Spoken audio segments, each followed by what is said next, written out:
আমি ঈশিতাকে ছাদ থেকে কোলে করে এনে বিছানায় শুয়ে দিলাম। তারপর আমি তার উপরে শুয়ে পড়লাম। তার নাকে, গলায়, কানে অল্প অল্প করে চুমু দিচ্ছি। সে আমার আদরের ছোঁয়া পেয়ে চোখ বন্ধ করে আছে। জোরে জোরে নিঃশ্বাস ফেলতে লাগলো। আমি যখন তার গোলাপি ঠোঁটজোড়া সাথে আমার ঠোঁটজোড়া মিলিয়ে ভালোবাসার পরশ দিচ্ছি, সে তার 2 হাত দিয়ে আমার মাথার চুল শক্ত করে খামচে ধরেছে। আমি যখন ঠোঁট ছেড়ে একটু নিচে নামতে যাব, তখন সে আমাকে ধাক্কা দিয়ে ফেলে দিল। তারপর আমার উপরে উঠে তার ঠোঁটজোড়া আমার ঠোঁটের কাছে এনে বলতে লাগলো, আমি একটা কথা বলতে চাই। বলো, কি কথা বলবে? আগে আমাকে কথা দিতে হবে, আমি যা বলবো তাই শুনবি। আচ্ছা ঠিক আছে, তুমি যা বলবে তাই শুনবো। আমাদের দুজনের তো এখনো পড়ালেখা শেষ হয় নাই। আমার আরো 1 বছর লাগবে, আর তোরও 2.5 বছর। তাই আমরা পড়ালেখা শেষ না করার আগে অন্য কিছু চিন্তা করব না। অন্য কিছু মানে? যা, আমি মুখে বলতে পারবো না। মুখে না বললে কিভাবে বুঝবো? আমি বেবির কথা বলছি। এ কথা বলে লজ্জায় মুখ লাল করে ফেলেছে। তুমি কি পাগল হয়েছো? পড়ালেখার সাথে বেবি কি সম্পর্ক? আমি এখনই বেবি নিতে চাই। তুই কিন্তু আমাকে কথা দিয়েছিস আমি যা বলবো তা শুনবি। তাছাড়া আমরা যদি এরকম প্ল্যান করি তাহলে আমাদের আর পড়াশোনা হবে না, নিজের পায়ে দাঁড়াতে পারবো না। আর আমার খালুজান মানে তোর আব্বু একটা ব্যবসা সামলাচ্ছে। তোর পড়াশোনা শেষ না হলে তোর আব্বুর সাথে ব্যবসায় সাহায্য করতে পারবি না। তাই আমরা এখন এরকম প্ল্যান করা ঠিক হবে না। তাহলে আমরা বিয়ে করেছি কেন? পড়ালেখা শেষ করে বিয়ে করতাম। এত কিছু জানি না, আমি যা বলছি তাই হবে। তার মানে এই 2 বছর তোমাকে আমি নিজের করে পাবো না? না। কি বলছো? তুমি পাগল পেয়েছো? বিয়ের পরে বউকে নিজের করে পাবো না, আদর করতে পারবো না, এই কথা বললেই হলো? মানি না আমি। তুমি আমার বিয়ে করা বউ, আমি যা বলবো তা শুনতে হবে। কি বলছিস তুই? আমাকে কথা দিয়েছিস আমি যা বলবো তাই শুনবি। কিন্তু এতদিন তোমাকে কাছে না পেয়ে থাকতে পারবো? কে বললো আমাকে কাছে পাবি না? আমি তো সব সময় তোর সাথেই থাকবো। সাথে থাকলে কি হবে তোমাকে নিজের করে না পেলে? আরে পাগল, আমি তো সব সময় তোরই থাকবো। আর আমি তো আমাদের ভালোর জন্যই বলছি। আমার রাগ উঠে গেল। 2 বছর কিভাবে থাকবো? লাগবে না সব সময় তোমাকে আমার। আমি ধাক্কা দিয়ে উপর থেকে নামিয়ে বিছানার একপাশে শুয়ে পড়লাম। আমার বাবুটা দেখি খুব রাগ করেছে। দেখি বাবু, এদিকে আসো। এই কথা বলে আমাকে কাছে টেনে নিল। তারপর আমার 2 গালে কয়েকটা পাপ্পি দিয়ে আমাকে জড়িয়ে ধরলো। আমি তার জড়িয়ে ধরার কোনো রেসপন্স দিচ্ছি না। কি হলো, জড়িয়ে ধরো আমাকে। জড়িয়ে ধরে কি হবে? আমি বলছি জড়িয়ে ধর, না হলে কিন্তু আমি রুম থেকে চলে যাব। কি আর করা, বাধ্য হয়ে মেনে নিতে হলো। তা না হলে শাকচুন্নির রুম থেকে বাহির হয়ে যাব। আর বাসরাতে বউ রুম থেকে বাহির হওয়া মানে একটা গন্ডগোল লাগা। আমি আর কিছু না বলে জড়িয়ে ধরলাম। সাথে সাথে আমার বুকে এসে শুয়ে পড়ল। আমি কপালে একটা চুমু দিয়ে তাকে শক্ত করে জড়িয়ে ধরলাম। সকালে কারোর চুলের পানি দিয়ে আমার ঘুম ভাঙলো। তাকিয়ে দেখি আমার শাকচুন্নি কিছুক্ষণ আগে মনে হয় শাওয়ার নিয়েছে। পরনে আকাশি কালার একটা শাড়ি, চুলগুলো থেকে টপ টপ করে পানি পড়ছে। সে পানি মনে হয় আমার মুখে দিয়েছিল। সে তার রেশমি কালো চুলগুলো ঘাড়ের এক সাইডে করে তোয়ালে দিয়ে চুলগুলো মুছছে। তার উন্মুক্ত পিঠে পানির ফোঁটা জমে আছে। কোমরের এক সাইডে শাড়িটা উপরে তোলা, নাভিটা স্পষ্ট দেখা যাচ্ছে। হায় আল্লাহ, এভাবে যদি আমার সামনে থাকে তাহলে 1 বছর কেন, একদিন নিজেকে কন্ট্রোল রাখা আমার পক্ষে অসম্ভব হবে। আমি আস্তে আস্তে উঠে পিছন থেকে তার কোমরে হাত দিয়ে জড়িয়ে ধরলাম। সে একটু কেঁপে উঠল। এই কি করছিস? আমি আর কোনো কথা না বলে তাকে কোমর ধরে টেনে এনে খাটে আমার কোলে বসিয়ে দিলাম। সে ছাড়ো বলে চিল্লাতে লাগলো। সে নিজেকে ছাড়িয়ে নেওয়ার চেষ্টা করছে না। দিব্যি আমার কোলে বসে আছে। আমি তার হাত থেকে তোয়ালেটা নিয়ে তার ভেজা চুলগুলো মুছতে লাগলাম। কি শুরু করে দিয়েছিস সকালবেলা? আমাকে নিচে যেতে হবে, সব মেহমানরা আছে, নাস্তা মাস্তা তৈরি করতে হবে না? চুপ, একদম চুপ। নতুন বউয়েরা প্রথম দিন কোনো কাজকর্ম করে না। কে বললো তোকে এ কথা? আর আমি নতুন বউ হয়েছি তো কি হয়েছে? এটা তো আমার খালামণির বাড়ি। চুপ করো, কোনো কাজকর্ম করতে হবে না, তুমি শুধু আমার কাজ করবা। আরে নতুন বউ সকালে নিচে না গেলে সবাই কি বলবে? কিচ্ছু বলবে না। আমি তার চুলগুলো মুছে তার গলায় কানে চুমু দিতে লাগলাম। সে শিহরিত হয়ে উঠল। কি করছিস? আমার কেমন জানি লাগছে। কেমন লাগছে বলো? না ছাড় বলছি আমাকে। জোরাজোরি শুরু করে দিল। ছাড়বো না, তার আগে পাপ্পি দাও। কেন? রাতে অনেকগুলো দিয়েছি, এখন আবার কেন? রাতে দিয়েছো তো কি হয়েছে? দিনে 20টা করে পাপ্পি দিতে হবে। তার একটা কম হলে আমারটা আমি আদায় করে নিব। যা, দিনে এতগুলো পাপ্পি দিতে পারবো না। দিতে পারবে না তো সমস্যা নাই, অন্য কারো কাছ থেকে নিয়ে নেব। কি? না কিছু না। অন্য কারো কাছ থেকে নিয়ে নিবে মানে? বললাম তো কিছু না। এ কথা যদি দ্বিতীয়বার কোনো সময় মুখে শুনি, তাহলে একটা বাড়ি দিয়ে মাথা ফাটিয়ে ফেলবো। হাই হাই, কি বলো? মাথা ফাটিয়ে ফেললে তো আমি মারা যাব, আর তুমি বিধবা হয়ে যাবে। বিধবা হলে হব, তারপরেও কোনো মেয়ের কথা যেন তোর মুখে না শুনি। আচ্ছা ঠিক আছে, শুনবা না? এখন পাপ্পি দাও। না, দিব না। আচ্ছা ঠিক আছে, না দিলে যাওগা, লাগবে না তোমার পাপ্পি। রুচ্চা ছেলে, চোখ বন্ধ কর। চোখ বন্ধ করব কেন? চোখ বন্ধ না করলে দেব না বলে দিলাম। আমি চোখ বন্ধ করলাম, সাথে সাথে আমার দুগালে কয়েকটা পাপ্পি দিয়ে দৌড়ে চলে গেল। আমি ওয়াশরুম থেকে ফ্রেশ হয়ে নিচে গেলাম, সাথে সাথে নানা ভাই আমাকে একটা সোফায় বসিয়ে দিল। তারপর নানান কথা জিজ্ঞাসা করতে শুরু করলো। আমি নানা ভাইয়ের কথা শুনে হাসতে হাসতে শেষ। বউকে কতক্ষণ আদর করেছি, বউকে মন ভরে আদর করেছে কিনা, কিছুদিন পরে খুশির সংবাদ পাবে কিনা, আরো নানান কথা। আমিও বানিয়ে বানিয়ে সব মিথ্যা কথা বলেছি। সকালের নাস্তা করে শাকচুনিকে নিয়ে শ্বশুর বাড়িতে রওনা দিলাম। হায়রে আপ্যায়ন, এতদিন ছিল খালার বাড়ি, এখন হলো শ্বশুর বাড়ি। দুটা অ্যাডজাস্ট হয়ে গিয়েছে, মনে হয় খাওয়াতে খাওয়াতে মেরে ফেলবে। এত আপ্যায়ন আর সম্মান দেখে তো মনে মনে ভাবলাম আরো বছরখানেক আগে বিয়ে করলাম না কেন। এক রাত শ্বশুর বাড়িতে থেকে আবার আমার শাকচুন্নিকে নিয়ে নিজের বাড়িতে আসলাম। তারপর থেকে চলতে লাগলো আমাদের দিন। শাকচুন্নি এত কাজ করতে পারে আমি কল্পনাও করতে পারিনি। আম্মুর কোনো কাজ করতে হয় না, সব কাজ শাকচুন্নি করে। সাথে আমার কাপড় ধোয়া, কাপড় ইস্ত্রি দেওয়া, যাবতীয় যা কাজ আছে বাড়ির সবই করে। এক সপ্তাহ পরে ভার্সিটিতে যাওয়া শুরু করলাম। একই সাথে ভার্সিটিতে রিক্সা করে যাওয়া, আবার ভার্সিটি শেষ করে একই সাথে রিক্সা দিয়ে আসা। আমার ক্লাস অবশ্যই তার ক্লাসের 1 ঘন্টা আগে শেষ হয়ে যায়, তবে ক্লাস 1 ঘন্টা পরে শেষ হয়, আর 1 ঘন্টা আমি তার জন্য অপেক্ষা করতে হয়। অপেক্ষা না করে যদি চলে যায় তাহলে আমার সাথে রাগ করে 3 দিন কথা বলবে না। আগে তো কথা না শুনলে থাপ্পড় মারতো, কিন্তু বিয়ের পর থেকে আমাকে থাপ্পড় দেয় না। আমি কোনো কিছু বললে, আবার কোনো কিছু করলে রাগ করে অভিমান করে বসে থাকবে। রাতে সোফায় ঘুমাবে, আমাকে স্পর্শ করতেও দিবে না। তাই আমিও তার কথা মতো বাধ্য হয়ে চলি। প্রতিদিন রাতে আমাকে জড়িয়ে ধরে, আমার বুকে মাথা রেখে ছোট বাচ্চার মতো ঘুমাবে। আমিও তাকে ভালোবাসার স্পর্শে জড়িয়ে নেই। ভালোই চলতে লাগলো দিনকাল। আজকে 3 মাস হয়ে গেছে, এখনো তাকে নিজের করে পাইনি। রাতে 4 পাপ্পি, দিনের 4 পাপ্পি নিয়ে সন্তুষ্ট থাকতে হয়। আমি মাঝে মাঝে জোর খাটিয়ে তাকে একটু ভালোবাসা দেই। একদিন রাতে ল্যাপটপে এক বন্ধুর সাথে চ্যাট করতেছিলাম, হঠাৎ একটা ইমেইলে চোখে পড়লো। ইমেইলটা আসছে আজ থেকে 5 দিন আগে। অনেকদিন ধরে অনলাইনে থাকি না, তাই ইমেইলটা চোখে পড়েনি। ইমেইলটা পড়ে যা বুঝলাম, লন্ডন একটা ইউনিভার্সিটিতে অ্যাপ্লাই করেছিলাম, তারা আমাকে সিলেক্ট করেছে। সব কিছু ঠিকঠাক থাকলে আগামী 27 তারিখে আমাকে লন্ডনে যেতে হবে এবং সব কাগজপত্র ফিল আপ করতে হবে। 1 তারিখ থেকে আমার ক্লাস শুরু হবে, তার মানে আর 15 দিন। এখন চিন্তায় পড়ে গেলাম, আব্বু আম্মু কি রাজি হবে? বিশেষ করে আমার শাকচুন্নিকে কি বলবো? আমি কি শাকচুন্নিকে ছাড়া থাকতে পারবো? কেউই হয়তো রাজি হবে না, কারণ এখন আমি একটা পাবলিক ভার্সিটিতে লেখাপড়া করছি। তাহলে বিদেশ যাওয়ার দরকার কি? সবার সামর্থ্য বা মেধা থাকে না পাবলিক ভার্সিটিতে পড়ার। আমার সাথে আমার 3 বন্ধু পরীক্ষা দিয়েছিল, কিন্তু ওরা চান্স পায়নি, আমি পেয়ে গেলাম। আবার মনে মনে ভাবলাম, আব্বু একা ব্যবসা সামলাচ্ছে, আর ঈশিতা যেহেতু আমাকে শর্ত দিয়েছে লেখাপড়া শেষ না করার আগে আমাদের ভবিষ্যতে ফিউচার নিয়ে ভাবা যাবে না, তাহলে দেশে থেকে কি করব? বন্ধু বান্ধবের আড্ডায় ওড্ডায় আরও লেখাপড়ার ক্ষতি হবে। ভাবলাম রাতে খাওয়ার সময় আব্বু আম্মুকে কথাটা বলবো। কিছুক্ষণ পরে নিচে খেতে গেলাম, আমার শাকচুন্নির সবাইকে খাবার বেড়ে দিচ্ছে। আমি অল্প খেয়ে উঠে পড়লাম। ইমেলটা আসার পরে থেকে ভালো লাগছে না। আব্বু আম্মু জিজ্ঞাসা করলো খাবার শেষ না করে উঠে পড়লাম কেন। আসলে আমার তো রকম খিদে নেই, তাই অল্প খাওয়ার পরে পেট ভরে গেছে। এই কথা বলে আমি রুমে চলে আসলাম। কিছুক্ষণ পরে আমার সিনিয়র শাকচুন্নি আসলো। কি হয়েছে, কোনো সমস্যা? খানা না খেয়ে রুমে চলে আসছো কেন? না এমনি, আব্বু আম্মুকে রুমে আছে। হ্যাঁ আছে, কেন?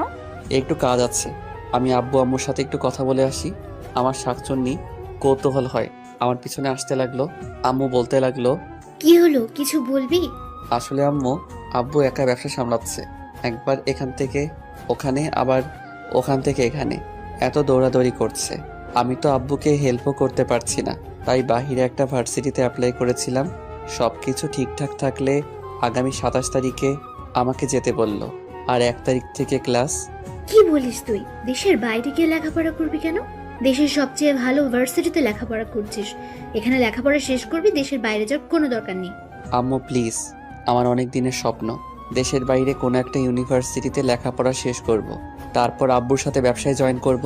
তুই কেন বুঝিস না বাবা? তুই আমাদের একমাত্র ছেলে, তুই এত দূরে থাকবি, তাহলে আমরা কিভাবে থাকবো? আর বিশেষ করে ঈশিতা মেয়েটা এক মুহূর্তও তোকে ছাড়া থাকতে পারবে না। ঈশিতার কথা চিন্তা করো না, ওকে আমি বুঝিয়ে বলবো। এখন তোমরা বলো কি করতে। আচ্ছা ঠিক আছে, ঈশিতাকে যদি তুই বোঝাতে পারিস তাহলে যাবি, সমস্যা নেই। আমি আম্মুর রুম থেকে বাহির হতে যাব, দেখি শাকচুনি দরজায় দাঁড়িয়ে আছে। আমাকে দেখে মুখটা কালো করে রুমের দিকে যেতে লাগলো। আমি রুমে ঢুকে দেখি মুখ ফুলিয়ে খাটের এক সাইডে বসে আছে। আমি আস্তে আস্তে তার কাছে গেলাম এবং তার হাত দুটো ধরে বলতে লাগলাম, কি হয়েছে, এভাবে মুখ কালো করে চলে আসলে কেন? তুই লেখাপড়া শেষ করতে বাইরে যেতে হবে কেন? যে ভার্সিটিতে এখন পড়তেছিস সেখানে তো লেখাপড়া শেষ করা যায়। তাছাড়া আমি তো না দেখে থাকতে পারবো না। আরে তুমি তো বলেছ লেখাপড়া শেষ না করার আগে আমাদের ফিউচার নিয়ে না ভাবতে, আগে নিজের পায়ে দাঁড়াতে। তাছাড়া দেশে বন্ধু বান্ধবের আড্ডা উড্ডায় পড়ালেখায় ভালোভাবে মনও বসাতে পারি না। আর তোমাকে কে বলল তুমি আমাকে দেখতে পারবে না? আমি তো প্রতিদিন তোমার সাথে কথা বলবো, ভিডিও কলে তোমাকে দেখবো। তারপরও আমি থাকতে পারবো না। দেখো তুমি সব বুঝো, যেহেতু আমরা এখন পড়ালেখা ছাড়া অন্য কোনো চিন্তা করছি না, তাহলে ভালোভাবে পড়ালেখাটাই শেষ করি। আর আমার অনেক দিনের স্বপ্ন বাইরে কোনো ভার্সিটিতে পড়ালেখা শেষ করব। তুমি চাও না আমার স্বপ্ন পূরণ হোক? কিন্তু কিসের কিন্তু? ভয় করে। কিসের ভয়? তোকে নিয়ে ওই জায়গায় তো অনেক সুন্দর সুন্দর মেয়ে আছে, ওইখানে গিয়ে যদি আমাকে ভুলে যাস। পাগলি মেয়ে, তোমাকে আমি ভুলতে পারবো? তুমি যে আমার অন্তরের সাথে মিশে গেছো। নিজেকে নিজে ভুলতে পারি কিন্তু তোমাকে ভুলতে পারবো না। বিশ্বাস রাখো শুধু আমার উপর, তোমার বিশ্বাসের আমি অমর্যাদা করব না। এখন অনেক রাত হয়েছে, চলো ঘুমাবে। আমার সিনিয়র বউ আর কোনো কথা না বলে চুপচাপ আমার বুকে মাথা দিয়ে আমাকে শক্ত করে জড়িয়ে ধরে ঘুমিয়ে পড়ল। দিন চলতে লাগলো আর আমারও যাওয়ার দিন ঘনিয়ে আসতে লাগলো। এর ভিতরে বউকে একদিনের জন্য নিজের করে আদর করতে পারিনি। আর মাত্র 2 দিন বাকি আছে, সব ঠিকঠাক হয়ে গিয়েছে। প্রতিদিনের মতো আজকে সকালে ঘুম থেকে উঠে নাস্তা করে বন্ধুর সাথে দেখা করতে গেলাম। রিয়া, শামীম, মিশাল, ফারিয়া এরা সবাই পার্কে বসে আছে। আমি একটা রিক্সা নিয়ে পার্কে গেলাম। পার্কের ভেতরে ঢুকতে যাব, দেখি একটা গাছের নিচে একটা ছেলে এবং একটা মেয়ে বসে আছে। আর মেয়েটা ছেলেটার কোলে বসে আছে। ছেলেটার মুখের দিকে মুখ দিয়ে আর ছেলেটা একটু পরপর মেয়েটাকে ঠোঁটে চুমু দিচ্ছে, আরো অশ্লীল কিছু কাজকর্ম করছে। এমন দৃশ্য দেখে আমার শরীর কেমন জানি একটা শিহরিত হয়ে উঠল। আমি রিয়া, স্বামী, বিশাল, ফারিয়া সবার সাথে পার্কে দেখা করলাম। ঘন্টাখানেক আড্ডা দিয়ে বাসার দিকে রওনা দিলাম। ওই ছেলে মেয়ের দৃশ্য এখনো চোখে ভাসছে। রুমের ভিতর প্রবেশ করে দেখি আমার সিনিয়র বউ বিছানা গোছাচ্ছে। আমি গিয়ে তাকে পেছন থেকে জড়িয়ে ধরলাম। সে একটু ভয় পেয়ে গেল। এই কি করছো? ছাড়ো বলছি, আমি কাজ করছি, দেখতে পাচ্ছ না? কোনো কাজ করতে হবে না, আর আজ তোমাকে ছাড়ার জন্য ধরিনি। এ কথা বলে তাকেও দেওয়ালের সাথে চেপে ধরলাম। সে যাওয়ার জন্য ছুটোছুটি শুরু করলো। আমি দুহাত দু সাইডে দিয়ে তাকে আটকে ধরলাম। তারপরও যাওয়ার জন্য জোর জবরদস্তি শুরু করলো। দিলাম এক ধমক। কি হয়েছে তোমার, এরকম ছোটাছুটি করছো কেন? আমার ধমক শুনে একটু চুপ মেরে গেল। আমি আস্তে আস্তে তার ঠোঁটের দিকে আমার ঠোঁট নিতে লাগলাম। সে চোখ বন্ধ করে ফেলেছে। তার নিঃশ্বাস আর আমার নিঃশ্বাস খুব কাছাকাছি। তার ঠোঁট জোড়াগুলো আরেকটা সুখের ছোঁয়া পেতে কাঁপতে লাগলো। সে চোখ বন্ধ করে তার গোলাপি ঠোঁট জোড়া ফেভিকলের আঠার মতো একসাথে লাগিয়ে আছে, অল্প অল্প কাঁপছে। আমি আস্তে আস্তে তার ঠোঁটের কাছে আমার ঠোঁট জোড়া নিয়ে আবার ফিরিয়ে আনলাম। আমার ঠোঁটের স্পর্শ বিলম্ব হতে দেখে তার চোখ আর ঠোঁট জোড়া খুলে আমার দিকে তাকালো। আমি সাথে সাথে তার খোলা ঠোঁটে আমার ঠোঁট ডুবিয়ে দিলাম। সে তার হাত দিয়ে আমার চুল খামচে ধরেছে। আমি তাকে পাগলের মতো কিস এবং আদর করতে লাগলাম। আদর করার এক পর্যায়ে তার বুক থেকে আঁচলটা আমি ফেলে দিলাম। সে সাথে সাথে বলতে লাগলো, কি করছিস? আজ তোমাকে আমি আমার নিজের করে পেতে চাই। তুই কি পাগল হয়েছিস? তুই আমাকে কথা দিয়েছিস কিন্তু। হ্যাঁ কথা দিয়েছি, কিন্তু আমি আজকে রাখতে পারবো না। আমার আর যাওয়ার 2 দিন বাকি আছে। এই 2 দিন আমি তোমাকে আমার করে পেতে চাই। এ কথা বলে তাকে আমি জোর করে আদর করতে লাগলাম। সে আমাকে জোরে একটা ধাক্কা মারলো। আমি তার ধাক্কা সামলাতে না পেরে ওয়ার্ড্রপের সাথে বাড়ি খেলাম। সাথে সাথে কপালে ব্যথা অনুভব করলাম। কপালে হাত দিয়ে দেখি রক্ত। অল্প একটু কেটে গেছে। আমার সিনিয়র বউ আমার কপালে রক্ত দেখে দৌড়ে আমার কাছে আসলো এবং আমার মাথা ধরে বলতে লাগলো, হায় আল্লাহ, এ আমি কি করলাম? সরি, আমি ইচ্ছে করে তোমাকে ধাক্কা মারিনি, প্লিজ, আমার ভুল হয়ে গেছে। সে দৌড়ে ডেটল এবং ব্যান্ডেজ নিয়ে আসলো। আমার মাথা ব্যান্ডেজ দিয়ে বাঁধতে যাবে, আমি এক ঝটকা দিয়ে তার হাত সরিয়ে ফেললাম এবং মাথায় হাত দিয়ে রাগ করে রুম থেকে বের হয়ে গেলাম। সে পিছন থেকে কান্না করতে লাগলো আর বলতে লাগলো, কোথায় যাচ্ছিস? আমার ভুল হয়ে গেছে। আমি তার কোনো কথা শুনলাম না। বাইরে বের হয়ে একটা ফার্মেসিতে গিয়ে মাথাটা ব্যান্ডেজ করে নিলাম। তারপর দুজন বন্ধুকে ফোন করে এনে দোকানে বসে আড্ডা শুরু করলাম। দুপুরে লাঞ্চ টাইম পেরিয়ে গেছে, আমি এখন অবধি বাসায় যাই নাই। বন্ধুরা কিছুক্ষণ আড্ডা দিয়ে চলে গেল, আমি দোকানে বসে আছি। বিকাল 4টা বাজে। হঠাৎ করে মোবাইলটা পকেট থেকে বের করলাম, সাথে সাথে স্ক্রিনের দিকে তাকিয়ে দেখি, হায় হায় সর্বনাশ, 102টা ফোন, 5টা আম্মুর আর বাকিগুলো ঈশিতার। 2 মিনিট পরে আবার ফোনটা বাজতে লাগলো। আম্মু ফোন দিয়েছে, আমি ফোনটা রিসিভ করলাম। হ্যালো। কোথায় তুই? তাড়াতাড়ি বাসায় আয়। কেন, কি হয়েছে? তুই সারাদিন বাসার বাইরে, আর ওইদিকে ঈশিতা কখন থেকে রুমের দরজা বন্ধ করে কান্না করছে।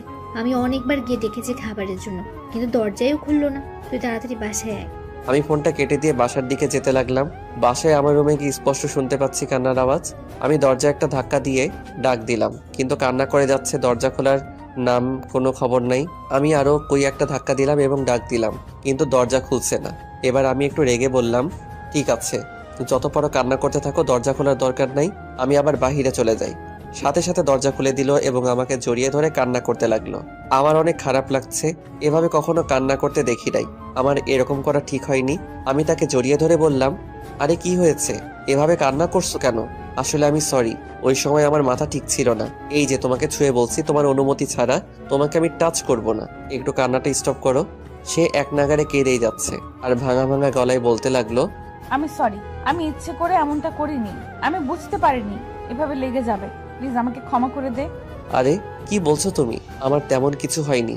আর তুমি কান্না করতে করতে চোখগুলো লাল করে ফেলেছো। এই সামান্য বিষয় নিয়ে এভাবে কান্না করতে হয়? তুই আমার ফোন ধরিসনি কেন? আমার ফোন ভাইব্রেশন লাগানো ছিল, তাই ধরতে পারিনি। তুমি খেয়েছো? তোকে ছাড়া খেয়েছি কখনো? তুমি না খেয়ে এভাবে কান্না করছো, কেমনটা লাগে বলো তো? চলো খাবে। কথা বলে আমি তাকে কোলে তুলে নিলাম। সে তার হাত দিয়ে আমার গলা জড়িয়ে ধরলো আর বলতে লাগলো, কি করছিস? খালামণি দেখবে তো। আম্মু দেখলে দেখুক, আমার বউকে আমি কোলে নিব। আর কি? আমি ঈশিতাকে কোলে নিয়ে সিঁড়ি দিয়ে নিচতলায় নামছি। এমন সময় আম্মু হুট করে কোথায় থেকে যেন এসে পড়লো। আমার সিনিয়র বউ আম্মুকে দেখে আমার কোল থেকে নামার জন্য ছটফট করতে শুরু করলো। আমি একটু রাগী লুক নিয়ে তার চোখের দিকে তাকালাম। সে সাথে সাথে চুপটি মেরে গেল। আম্মু বলতে লাগলো, কি হয়েছে ঈশিতার? এতক্ষণ রুমে বসে কান্না করছিল, এখন তুই কোলে নিয়ে নিচে নামছিস, কোনো সমস্যা হয়েছে নাকি? আমার সিনিয়র বউ আম্মুর কথা শুনে লজ্জায় মুখ লাল করে আমার বুকের দিকে মুখ ঘুরালো। আমি থমথমে গলায় বললাম, আসলে ঈশিতার অনেকক্ষণ ধরে নাকি কি জন্য পায়ে ব্যথা করছিল, তাইলে নিচে নেমে খাবার খেতে পারেনি। আমার কথা শুনে আম্মু বলতে লাগলো, বোকামি, এমন বোকামি তো দেখি নাই। পায়ে ব্যথা করলে আমাকে বলবি না? না খেয়ে দরজা বন্ধ করে কান্না করলে পায়ে ব্যথা যাবে? যা, ওকে নিয়ে উপরে যা, তারপর পায়ে ব্যথার মলম লাগিয়ে দে। আমি তোদের দুজনের জন্য খাবার নিয়ে আসছি। আমি আমার সিনিয়র বউকে কোলে করে রুমে নিয়ে আসলাম। সে সাথে সাথে আমার কোল থেকে নেমে পড়লো। তারপর বলতে লাগলো, আমি বলছি না খালামণি দেখে ফেলবে? আরে আম্মু দেখেছে তো কি হয়েছে? যা, খালামণির সামনে বুঝি আমার লজ্জা করে না? খালামণি এখন কি ভাববে? আরে আমার লজ্জাপতি সিনিয়র বউ, আম্মু কিছু ভাববে না। ছেলে তার ছেলের বউকে করে নিয়েছে, তাতে কি ভাবার আছে? একটা বাড়ি দিয়ে মাথা ফাটিয়ে ফেলবো। ও মা, আমি আবার কি করলাম? মাথা ফাটাবে কেন? সিনিয়র বউ বলিস কেন? তুই বউ বলতে পারিস না? আচ্ছা ঠিক আছে, সিনিয়র বউ বলবো না, সিনিয়র শাকচুনি বলবো। কি বললি? না কিছু না। কিছু না মানে? তুই সিনিয়র শাকচুন্নি বললি কেন? সরি, মুখ ফসকে বের হয়ে গিয়েছে। মুখ ফসকে বের হয়নি, তুই ইচ্ছাকৃত ভাবে বলেছিস। আজকে খাইছি তোরে আমি। আরে কি করছো? ছাড়ো আমাকে। তোমার না পায়ে ব্যথা? কিসের ব্যথা? ও মা, আম্মুকে না বললাম তোমার পায়ে ব্যথা? এখন আম্মু যদি এসে দেখে তুমি ব্যথা নিয়ে তার ছেলের গলা চেপে ধরে আছো, তাহলে আম্মুও বুঝে ফেলবে যে তোমার পায়ে খুব ব্যথা নেই। তোমাকে আমি এমনি এমনি কোলে নিয়েছিলাম। ও হ্যাঁ, তাই তো। এখন চুপচাপ সোফায় বসে পড়ো, আমি তোমার পায়ে মলম লাগিয়ে দেই। মলম লাগাবি কেন? আমার পায়ে তো ব্যথা নাই। আরে আম্মু না বললো তোমার পায়ে মলম লাগিয়ে দেওয়ার জন্য? আচ্ছা ঠিক আছে। আমি আমার সিনিয়র বউয়ের পায়ে মলম লাগিয়ে দিচ্ছি। এমন সময় আম্মু খাবার নিয়ে রুমে আসলো। দুজনে হাত মুখ ধুয়ে এসে খাবার খেতে বসলাম। কিন্তু আমার শাকচুনি নাকি খেতে পারবে না। আমি তো জানি শাকচুন্নি কি জন্য বলল খেতে পারবে না। আমি নিজের হাতে শাকচুন্নিকে খাইয়ে দিলাম। শাকচুন্নির ছোট বাচ্চার মতো ভাত চিবানো দেখলে আর যে কি ভালো লাগে তা বলে বোঝাতে পারবো না। খাওয়া দাওয়া শেষ করে ছাদে দুজনে কিছুক্ষণ আড্ডা দিলাম। আমার যাওয়ার আর 2 দিন বাকি আছে, কিছু শপিং করতে হবে, তাই বিকেলে বাসা থেকে বের হলাম শপিং করার জন্য। কিন্তু শাকচুন্নি আমার সাথে শপিংয়ে যাবে না। শপিং করতে নাকি ওর ভালো লাগে না। শপিং করে রাতে বাড়ি ফিরলাম। রাতের খাবার খেয়ে খুব ক্লান্ত লাগছে। রুমে গিয়ে বিছানায় গাটা এলিয়ে দিলাম। কিছুক্ষণ পরে আমার শাকচুন্নি রুমে আসলো। এসে দেখে আমি বিছানায় শুয়ে আছি, তাই জিজ্ঞেস করলো, তোমার কি শরীর খারাপ? আমি মাথা ঝাঁকিয়ে দিয়ে না বললাম। আমার মাথা ঝাঁকিয়ে দেখে রেগে বলল, মুখে কি কোনো কিছু ঢুকছে নাকি ইঁদুর বিড়াল টিড়াল? মুখে কথা বোঝা যায় না। আমি তার কথার কোনো উত্তরই দিলাম না। বালিশের নিচ থেকে মোবাইলটা বের করে টিপতে লাগলাম। সে রাগ করে আমার পাশেই শুয়ে পড়ল। আমি মোবাইল টিপছি আর চোখে তার দিকে তাকাচ্ছি। সে এপাশ ওপাশ করছে, কি যেন বলবে মনে হয়, কিন্তু আমার অবস্থা দেখে রাগে কিছু বলতে পারছে না। আমি দিব্যি মোবাইল টিপেই যাচ্ছি। সে অনেকক্ষণ নড়াচড়া করে আমার কাছে ঘেঁষতে লাগলো। তারপর আমি এক নাগারে মোবাইল টিপেই যাচ্ছি। সে এবার আর চুপ থাকতে পারিনি, বলতে শুরু করলো, কি আছে মোবাইলে? এইভাবে মোবাইল টিপছো? ওখানে গিয়ে যদি এইভাবে মোবাইল টিপো তাহলে লেখাপড়া তো কারে উঠবে? আমি তার কোনো কথা জবাব দিচ্ছি না। সে এবার আমার বুকে চলে আসলো এবং আমার হাত থেকে মোবাইলটা ছো মেরে নিয়ে নিল। কি করছো? আমার উপরে আসলা কেন? উপরে আসলাম মানে? দুপুরে আমি তোমাকে কথা দিয়েছি, তোমার অনুমতি ছাড়া তোমাকে টাচ করব না। তুমি আমাকে কথা দিয়েছো টাচ করবা না, কিন্তু আমি তো কথা দেইনি আমি আমার স্বামীর উপর আসবো না। তাতে তোমার কি? হ্যাঁ, মানে তুমি আমার উপরে আসবা আর আমার কিছু না? না তোমার কিছু না। দুপুরের জন্য এখনো আমার উপর রাগ করে আছো? আচ্ছা ঠিক আছে, দুপুরের জন্য আমি সরি। আমি ইচ্ছে করে এমনটা করিনি, খুব লেগেছিল না। আমি কোনো কথা বললাম না। কি হলো, কথা বলবা না?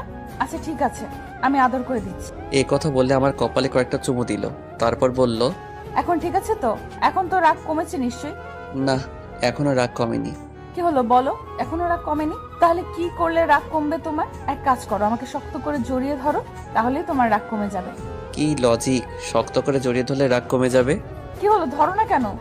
না, ধরবো না। না ধরলে দুপুরে যে জায়গায় ব্যথা পেয়েছো সেই জায়গায় দিব একটা। কি দিবা? বাঁশ দিয়া বাড়ি। কি? না কিছু না। কিছু মানে? তুমি যে বললা বাঁশ দিয়ে বাড়ি দিবা। না বাবু, আমি বাঁশ দিয়া বাড়ির কথা বলি নাই, আমি চুমুর কথা বলছি। এই যে আরেকটা চুমু দিচ্ছি, এবার তো জড়িয়ে ধরো প্লিজ। আমি কিছু না বলে পাগড়িটাকে জড়িয়ে ধরলাম। সে আমার বুকে মাথা দিয়ে শুয়ে পড়ল। হঠাৎ করে লক্ষ্য করলাম সে ঘুমাচ্ছে না, নড়াচড়া করছে আর বারবার আমার বুক থেকে মাথা তুলে আমাকে দেখছে। আগে তো এরকম করেনি। আমার বুকে শোয়ার সাথে সাথে ঘুমিয়ে পড়ে। হঠাৎ করে আমাকে বলতে লাগলো, এই কি? এই কি? একটা কথা বলবো? হ্যাঁ বলো। আমি না হ্যাঁ বলো। আমি না কি? তুমি না? আমি না আরে কি আমি না আমি শুরু করছো? আমি মুখে বলতে পারবো না, কানে কানে বলবো।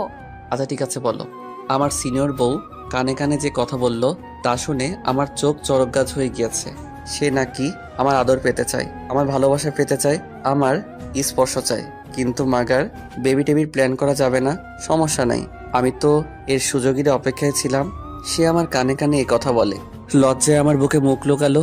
আমি তার মাথাটা আমার বুক থেকে তুললাম, তারপর তার দিকে তাকালাম।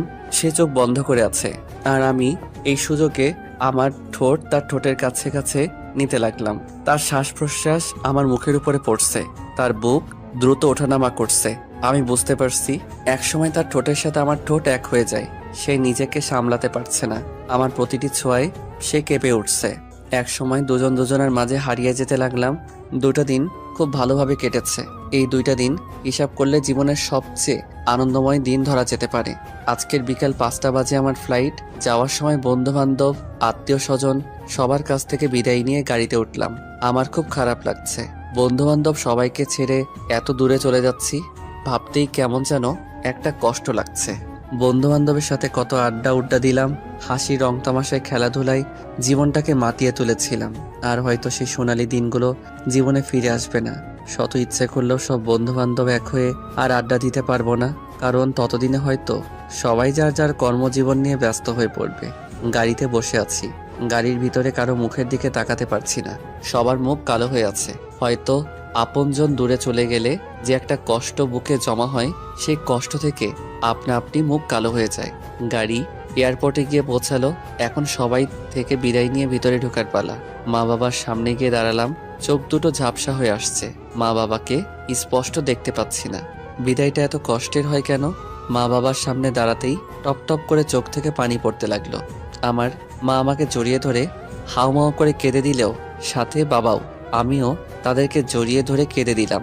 ঈশিতার দিকে তাকিয়ে দেখি বারবার ওড়না দিয়ে মুখ মুছছে, চোখ দুটো লাল হয়ে আছে। মামা এসে আব্বু আম্মুকে বলতে লাগলো, ওকে জড়িয়ে ধরে যদি এভাবে কান্না করতে থাকো তাহলে ও যাবে কিভাবে? ফ্লাইট মিস করবে তো। আব্বু আম্মু নিজেদেরকে সামলে নিল। তারপর আম্মু আমাকে কপালে চুমু দিয়ে বলতে লাগলো, বাবা সাবধানে থাকবি, ঠিকমতো খাওয়া দাওয়া করবি, বেশি রাত জাগবি না, তোর তো আবার রাত জাগার অভ্যাস আছে। আর ঠিকমতো লেখাপড়া করবি, কারোর সাথে ঝগড়া বিবাদ করবি না, খারাপ মানুষ থেকে দূরে থাকবি, খারাপ কোনো জিনিসই খাবি না, সময় পেলেই আমাকে ফোন দিবি। আরো নানান উপদেশ দিতে লাগলো। হঠাৎ করে বলতে লাগলো, ওই দেখ ঈশিতা মেয়েটা কিভাবে কান্না করছে, যা মেয়েটাকে কিছু বলে আয়। আমি আস্তে আস্তে আমার শাকচুনির কাছে গিয়ে দাঁড়ালাম। সাথে সাথে শাকচুনি আমাকে জড়িয়ে ধরে ফুপিয়ে ফুপিয়ে কান্না শুরু করে দিল।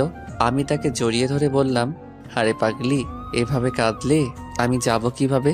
আমার যে ফ্লাইটের টাইম হয়ে গেছে, যাবার সময় এভাবে কাঁদলে আমি যেতে পারবো?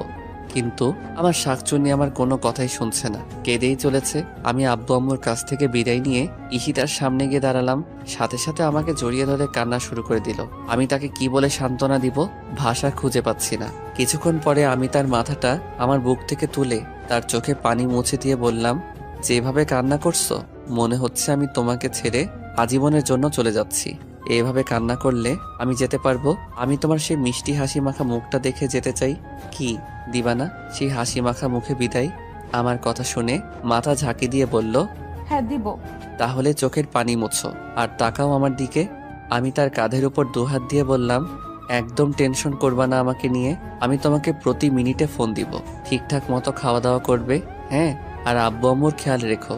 বাসা থেকে ভার্সিটি ছাড়া বাহিরে যাওয়ার দরকার নাই। এখন তুমি কোনো মেয়ে না, কারো স্ত্রী, কারো বাড়ির বউ। সাবধানে চলাফেরা করবা। যদি পারো যে বোরকাটা পরে আমার সাথে বাজারে গিয়েছিলা সেই বোরকাটা পরে বাহিরে বের হবা। কেউ যেন আমার রেখে যাওয়া আমানতের দিকে নজর দিতে না পারে। কি হলো, কথা বলো না কেন? তুমি যেভাবে বলবা আমি সেভাবেই চলবো। কেউ তোমার আমানতের দিকে নজর দিতে পারবে না। আমি আমার সিনিয়র বউয়ের কপালে একটা চুমু দিয়ে বললাম, তাহলে এখন একটু হাসো, আমার যাওয়ার সময় হয়ে গিয়েছে।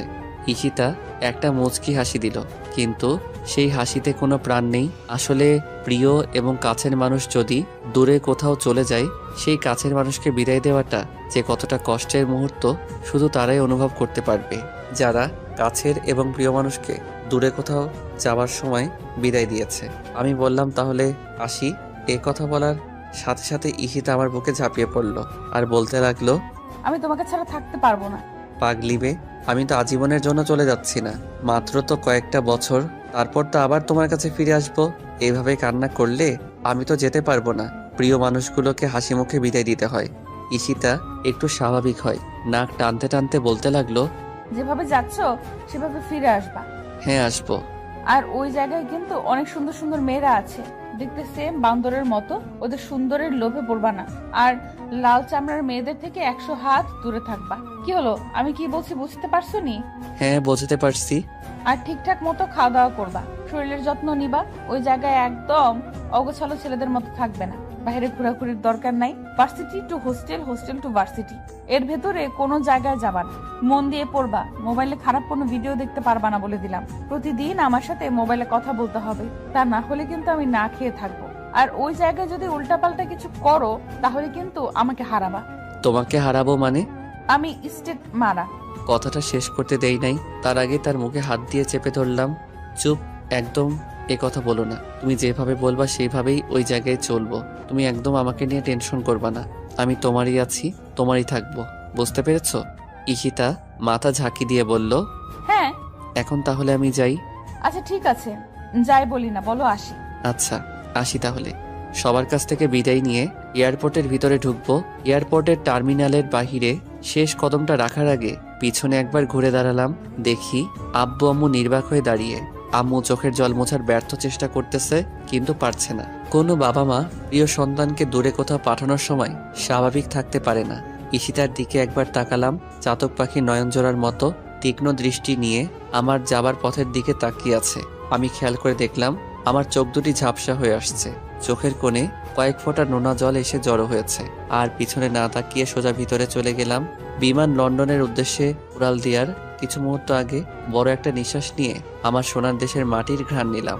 আব্বু আম্মুর আর ইশিতার বলা কথাগুলো মনের গোপন সিন্দুক কোটায় জমা করে রাখলাম, যেন সেখান থেকে বের করে তা অক্ষরে অক্ষরে পালন করতে পারি। চলে আসলাম সেই জীবন স্বপ্ন পূরণের ভার্সিটিতে। 2 দিন হোস্টেলে থাকলাম। 2 দিনে অনেক জায়গা ঘোরা হয়ে গিয়েছে। ইশিতা ঠিকই বলছে, এখানের মেয়েরা অনেক সুন্দর, কিন্তু আমাদের দেশের মেয়েদের চেয়ে না। এদের হাসি কেমন যেন, এদের চোখ নাইকেলের ভিতরের আবরণের মতো, নাকগুলো লম্পা, কেমন যে বিশ্রী বিশ্রী লাগে। শুধু চামড়া সুন্দর হলে সুন্দরী হওয়া যায় না, কালো হোক আর ফর্সা হোক, তার হাসি সুন্দর থাকতে হবে, তার চোখে মায়া থাকতে হবে। যে চোখের দিকে তাকালে সেই চোখের অতল সাগরে যে কোনো ব্যক্তি সেকেন্ডের ভিতর নিজেকে ভাসাতে পারবে। কণ্ঠস্বর খুব মিশ্রণ হতে হবে। এগুলো যার মধ্যে থাকবে, হোক সে কালো কুচকুচে, সে যে কোনো চামড়ার সুন্দরীকে হার মানাবে। আর এগুলো শুধু বাঙালি নারীদের মধ্যেই আছে। তারপর থেকে নিয়মিত ক্লাস করতে শুরু করলাম। নতুন পরিবেশে, নতুন জায়গা, নতুন ভার্সিটি। কিছুদিনের ভিতরে বন্ধু বান্ধব হয়ে গিয়েছে, শিক্ষক শিক্ষিকাদের সাথে পরিচিত হয়ে গেছি। চলতে শুরু করলাম আমার স্বপ্ন পূরণ বাস্তবায়ন করার পথে। সময় পেলেই আব্বু আম্মু আর ইশিতার সাথে কথা বলি। কথা বলার পর কোনো কিছুই ভালো লাগে না। আব্বু আম্মু আর ইশিতার চেহারা চোখের সামনে ভেসে ওঠে। খুব মিস করি বন্ধুদের আড্ডার মজা। জানি যতদিন থাকবো এই দূর দেশে, তো দিন থাকবে প্রিয় মানুষদের সাথে কাটানোর সময়গুলো আমার স্মৃতির ফ্রেমে। দিন চলতে লাগলো, এক এক করে 4টা বছর চলে গেল। বিবিএ ফাইনাল এক্সাম দিয়েছি। 15 দিন পরে রেজাল্ট জানাবে। উপস্থিত হলাম রেজাল্টের দিন ভার্সিটিতে। বছরের 10 জন সেরা ছাত্র, এর ভিতর আমি 3 নাম্বার হয়েছি। বিদায় অনুষ্ঠানে ওই দেশের পররাষ্ট্রমন্ত্রী আমাকে বছরের সেরা ছাত্র পুরস্কার তুলে দিলেন এবং আমার হাতে সরকারি সিলমোহর দিয়ে বিবিএ ডিগ্রিধারী সার্টিফিকেট তুলে দিলেন। আজ আমি অনেক খুশি, আমার স্বপ্ন পূরণ করতে পেরেছি। ইচ্ছে করলে এখন এই মুহূর্তে দেশে যেতে পারি, কিন্তু না, আরো কয়েকটা দিন সুন্দর এই শহর লন্ডনকে দেখব। একটা দিন ঘুরে ঘুরে বিভিন্ন সুন্দর সুন্দর জায়গায় দেখেছি, কিন্তু না, কিছুতেই ভালো লাগছে না। মনটা শুধু ছটফট করছে আব্বু আম্মু আর ইশিতাকে দেখার জন্য। রাতের টিকিট কেটে আব্বু আম্মুকে ফোন দিয়ে বললাম 15 দিন পরে দেশে আসছি। এ কথা শুনে আব্বু আম্মু যে কতটা খুশি হয়েছে আমি মন দিয়ে অনুভব করতে পারছি। ইশিতাকে ফোন দিয়ে জানালাম। ইশিতা তো বিশ্বাসই করতে পারছে না আমি আগামীকালের জন্য টিকিট কেটেছি। কেউ জানে না, সবাইকে সারপ্রাইজ দেব। আর হ্যাঁ, এই 4 বছরে অনেকটা পরিবর্তন হয়েছে। ইশিতা অনার্স মাস্টার্স কমপ্লিট করে মামার অফিসে চাকরি করছে। আমি অনেকবার বলেছি চাকরি করার দরকার নাই, কিন্তু ইশিতা বলে, তাহলে লেখাপড়া করেছি কেন? তুমি ইচ্ছে করে চাকরি ছেড়ে দিবে। বন্ধু বান্ধব অনেকেই চাকরি করছে। এর পরের দিন ভোর 6টায় বাংলাদেশের উদ্দেশ্যে রওনা দিলাম। বাড়ির গেটের কাছে এসে দেখি বর দুপুরবেলা দারোয়ান চাচা ঘুমাচ্ছে। চাচাকে ডাক দিলাম। চাচা ঘুম থেকে উঠে বলল, কে তুমি? চাচা আমাকে চিনতে পারছো না? আমি ফারাবি। তুমি ফারাবি? তুমি তো অনেক সুন্দর এবং স্মার্ট হয়ে গিয়েছো। আমি চাচার কথা শুনে হাসতে লাগলাম। গেট দিয়ে আস্তে আস্তে ভিতরে ঢুকছি। দেখি আম্মু মোটরের পাইপ দিয়ে ফুল গাছে পানি দিচ্ছে। পিছন থেকে মার চোখে হাত জোড়া রাখলাম। সাথে সাথে আম্মু তার হাত দিয়ে আমার হাত জোড়া চেপে ধরলো আর বলতে লাগলো, কে আমার এভাবে চোখ ধরেছে? আমার ফারাবি ছাড়া তো কেউ আমাকে এভাবে চোখ ধরে না। কে তুমি? আমি মার চোখ জোড়া ছেড়ে মাকে কোলে তুলে নিলাম। আম্মু সাথে সাথে ঘুরে আমাকে দেখে কান্না শুরু করে দিল। ফারাবি তুই? আমি তো বিশ্বাস করতে পারছি না। হ্যাঁ আম্মু, আমি তোমার ফারাবি। সাথে সাথে আম্মু আমাকে জড়িয়ে ধরে কান্না শুরু করে দিল আর বলতে লাগলো, কেন যেন আমার মন বলছিল তুই আসবি। তুই না বলেছিলি আরো 15 দিন পরে আসবি? তোমাদের সারপ্রাইজ দেওয়ার জন্য ওই দিন মিথ্যা কথা বলেছিলাম। এখন এইভাবে কান্না করো না। আমি তো আর তোমাদেরকে ছেড়ে কখনো যাব না। আব্বু কোথায়? তোর আব্বু অফিসে। তোর আব্বুকে এখনই ফোন দিয়ে জানাচ্ছি। চল বাসায়, ভেতরে চল। বাসার ভিতরে গেলাম। ব্যাগ ট্যাগ রেখে সোফায় বসলাম। আম্মু আব্বুকে ফোন দিয়ে জানিয়ে দিয়েছি। আম্মু তাড়াতাড়ি শরবত এনে দিল। 4 বছর পর মায়ের হাতে কোনো খাবার খাচ্ছি। শরবতটা শেষ করে এদিক ওদিক তাকিয়ে একজোড়া চোখকে খুঁজছি। আম্মু আমি কাকে খুঁজছি তা মানের বুঝে ফেলেছে। ঈশিতাকে খুঁজছিস? ঈশিতা সকালে ওদের বাড়িতে গিয়েছে, বললো আজকে অফিস নেই, বিকেলে চলে আসবে। তুই যেয়ে তোর রুমে রেস্ট কর, আমি ঈশিতাকে ফোন দিয়ে বলছি। না আম্মু, তুমি আগে ফোন দিবা না? আমি ওদের বাসায় গিয়ে ওকে সারপ্রাইজ দেব। আচ্ছা ঠিক আছে, তুই এখন গিয়ে একটু রেস্ট কর, তারপর ওদের বাড়িতে যাবি। আমি আমার রুমে এসে দেখি রুম খুবই পরিপাটি। এবং খুব সুন্দর করে গোছানো। আমার বইপত্র কাপড় চোপড় খুব যত্ন করে রাখা। ওয়াশরুম থেকে ফ্রেশ হয়ে বিছানায় গা এলিয়ে দিতেই দু চোখে ক্লান্তির ঘুম এসে জড়ো হয়েছে। দুপুরে আম্মুর ডাকে ঘুম ভাঙলো। ঘুম থেকে উঠে ফ্রেশ হয়ে নিচে নেমে দেখি আব্বু দাঁড়িয়ে আছে। আমি আব্বুকে সালাম করলাম। আব্বু আমাকে জড়িয়ে ধরলো। ঈশিতাটাকে এখন অবধি দেখি নাই। দুপুরে মায়ের হাতে রান্না করা খাবার খুব তৃপ্তি সহকারে পেট ভরে খেলাম। দুপুর পেরিয়ে বিকালের মধুলগ্ন সময়ে আমি ঈশিতাদের দরজার সামনে দাঁড়িয়ে কলিং বেল চাপতে লাগলাম আর যন্ত্রণাদায়ক অপেক্ষা করতে লাগলাম কখন দরজা খুলবে আর আমার সিনিয়র শাকচুন্নিকে দেখব। 1 মিনিট পরে খালামণি এসে দরজা খুলে দিল। হঠাৎ করে আমাকে দেখে খালামণি চমকে উঠল, যেন বিদ্যুতের শক খেয়েছে। ফারাবি তুই? আমি খালামণিকে সালাম করলাম। তুই না বললি 15 দিন পরে আসবি? হ্যাঁ বলছিলাম, কিন্তু তোমাদেরকে সারপ্রাইজ দেওয়ার জন্য আজকে চলে আসছি। হঠাৎ করে লক্ষ্য করে দেখি ড্রয়িং রুমের এক সাইডে কয়েক জোড়া ছেলেদের জুতা রাখা। আমি খালামণিকে জিজ্ঞাসা করলাম, বাসার ভিতরে ছেলেদের জুতো কেন? খালামণি বলল, এগুলো সাকিবের জুতো। সাকিব? কোন সাকিব? সাকিবের জুতা এখানে কেন? আরে তোর মামাতো ভাই সাকিবের জুতো। সাকিব এখানেই থাকে, ওদের অফিস এখান থেকে কাছে, তাই যাতায়াতের সুবিধার জন্য এখানেই থাকে গত 2 মাস ধরে। আর ঈশিতা তো সাকিবদের অফিসেই চাকরি করে। ওই ঈশিতা তো আমাকে কথা বলে নাই যে সাকিব ভাইদের অফিসে চাকরি করে। হয়তো তোকে বলতে মনে নেই। এখন আপনাদেরকে সাকিবের কথা একটু বলি। সাকিব আমার বড় মামার ছেলে, আমার চেয়ে 13 বছরের বড়। মাস্টার্স কমপ্লিট করে তাদের অফিসে দেখাশোনা করছে। আচ্ছা বাদ দে, তুই ঈশিতাকে না জানিয়ে হঠাৎ করে চলে আসলি। আমি তো বিশ্বাসই করতে পারছি না। ঈশিতা জানলে কতটা খুশি হবে তুই জানিস? তোর আসার 15 দিন বাকি আছে, সেই কথা শুনে মেয়েটা যে কতটা খুশি হয়েছিল, আমার কান তো একেবারে ঝালাপালা করে ফেলেছে। সারাক্ষণ খালি আমাকে বলে, আম্মু ফারাবি আসার আর 15 দিন বাকি আছে। ফারাবি আগের মতো থাকবে তো নাকি পরিবর্তন হয়ে যাবে? ও মনে হয় বিদেশে থেকে অনেক সুন্দর হয়ে আসবে, আমি ওকে এয়ারপোর্ট থেকে রিসিভ করে আনবো। আরো নানান কথা। তুই দাঁড়া, আমি এক্ষুনি ঈশিতাকে ফোন দিয়ে বলছি। ঈশিতা কোথায় গিয়েছে? ঈশিতা সাকিবের সাথে একটু মার্কেটে গিয়েছে, এক্ষুনি চলে আসবে। না, তোমার ফোন দেওয়ার দরকার নেই, তাহলে সারপ্রাইজ দিতে পারবো না। আচ্ছা ঠিক আছে, ফোন দিব না। তুই ঈশিতার রুমে গিয়ে বস, ঈশিতা আসলে এমন ভাবে বলবো ও চমকে উঠবে। আচ্ছা ঠিক আছে, আমি যাচ্ছি। ঈশিতা আসলে বলবা যে একটা নীল শাড়ি পরে ওর রুমে আসতে। আচ্ছা আচ্ছা বলবো, এমন ভাবে বলবো ও না চমকে পারবে না। আমি ঈশিতার রুমে চলে গেলাম। ওর রুমটা খুব গোছানো। ওর টেবিলের উপর 2টো ছবি রাখা। দুটোটা ছবি আমার দেওয়ালে আমার আর ঈশিতার একটা বড় ফ্রেমের ছবি লাগানো। ঈশিতাকে ছবিটার মধ্যে খুব সুন্দর লাগছে। অনেকক্ষণ হয়ে গেল, ঈশিতার আসার কোনো খবর নাই। আমি যেন আর ধৈর্য ধরতে পারছি না, কখন দেখা হবে আমার ঈশিতার সাথে। ঘড়ির কাঁটা যেন এক জায়গায় থমকে দাঁড়িয়ে আছে, সময় যেন চলতে চাচ্ছে না। এই অপেক্ষাটা যেন একটা ছটপট অনুভূতির অপেক্ষা হয়ে দাঁড়িয়ে আছে। 10 মিনিট পরে খালামণি 1 কাপ আমার পছন্দের জ্যামলি কফি এনে দিল। কফির মগটা হাতে নিয়ে দোতলা বারান্দায় গিয়ে দাঁড়ালাম। শেষ বিকেলের লাল রক্তিম সূর্য অস্ত যায় যায় অবস্থা। হালকা শোষো শব্দ করা প্রবলা বাতাস, সীমাহীন নীল আকাশ, দল বেঁধে শূন্য আকাশে ভেসে বেড়ানো পাখির কিচিমিচি, ব্যস্ত শহরের কোলাহল, মানুষগুলো যার যার নিরে ফিরে যাওয়ার জন্য ছোটাছুটি করছে। আর আমি উদাসীন হয়ে বহমান অপেক্ষায় দাঁড়িয়ে আছি আমার সিনিয়র বউকে দেখব বলে। 4 বছর 9 দিন 11 ঘন্টা পর যখন তার সাথে দেখা হবে, তখন এর সিচুয়েশন কেমন হবে, কতটুকু আবেগ এসে জমা হবে, সে কথা ভাবতেই মনের ভিতরে একটা অন্যরকম ভালো লাগা কাজ করতে লাগলো। হঠাৎ করে নিচে খেয়াল করে দেখি সাকিব মোটরসাইকেল খুব স্পিডে এনে গেটের সামনে থামালো, আর তার পিছনে একটি মেয়ে বসা ছিল। মেয়েটা তাল সামলাতে না পেরে সাকিবের সাথে লেপটে গেল। হাসতে হাসতে মেয়েটি গাড়ি থেকে নামলো। আমি তীক্ষ্ণ দৃষ্টি নিয়ে তাকিয়ে আছি। হঠাৎ করে মেয়েটার দিকে খেয়াল করে দেখি এ তো আমার ঈশিতা। আমার বুক ডুকডুক করতে শুরু করলো। বুকের কোনো এক গোপন জায়গা চিনচিন ব্যথা অনুভব করতে লাগলাম। সারপ্রাইজ দিতে এসে আবার আমি সারপ্রাইজ হয়ে যাই, কে জানে, হতেও তো পারে। ঈশিতা আর সাকিব হেসে হেসে বাসার ভিতরে ঢুকছে, আর সে হাসি যেন আমার বুকে ধারালো ছুরির মতো বিঁধছে। এ আমি কি দেখছি? ঈশিতা এরকম টাইট ফিটিং বোরকা পরে সাকিবের সাথে মার্কেটে গিয়েছিল? আমি ভাবতেও পারছি না। 4 বছর পরে এসে আমার ঈশিতাকে এই রূপে দেখব। আমার ঘৃণা হচ্ছে। তার মানে ঈশিতা আমার থেকে দূরে থাকার সুবাদে অফিসের নাম করে এরকম অশ্লীল কাপড় চোপড় পরে মার্কেট করে ঘুরে বেড়াচ্ছে, তাও আবার আরেকজনকে নিয়ে আমার অগোচরে। আর আমাকে ভুলভাল বুঝিয়েছে যে সে সর্বদা পর্দা করে চলে। আমি দোতলা বারান্দা থেকে ঈশিতার রুমে চলে আসলাম। তারপর ঈশিতার রুমের জানালার গ্লাস দিয়ে তাকিয়ে আছি ড্রয়িং রুমে। ঈশিতা আর সাকিব কি করে, এরা দুজন বাসার ভিতরে ঢোকার সাথে সাথে খালামণি বলতে শুরু করলো, এতক্ষণে আসলি? আমি কখন থেকে তোদের জন্য ওয়েট করছি।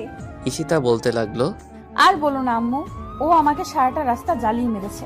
আর দেখো আমাকে কি কাপড় পছন্দ করে দিয়েছে, এরকম কাপড় কেউ পরে?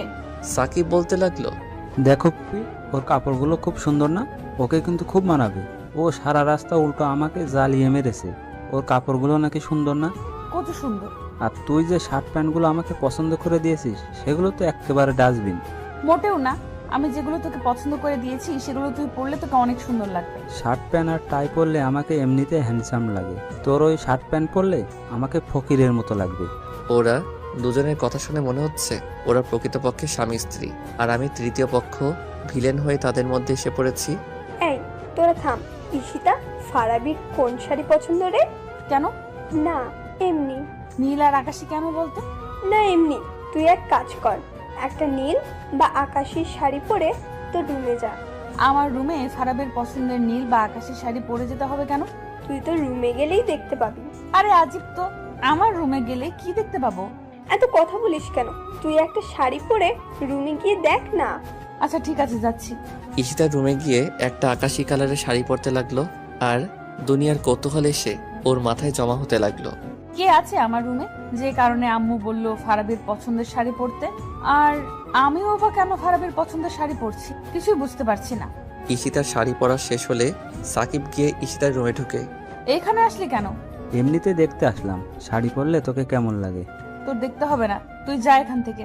বাহ, তোকে তো আকাশি কালার শাড়িতে খুব সুন্দর লাগছে। দেখতে হবে না কার পছন্দের, এই শাড়িটা ফারাবের পছন্দের। ও নিজে আমাকে কিনে দিয়েছিল।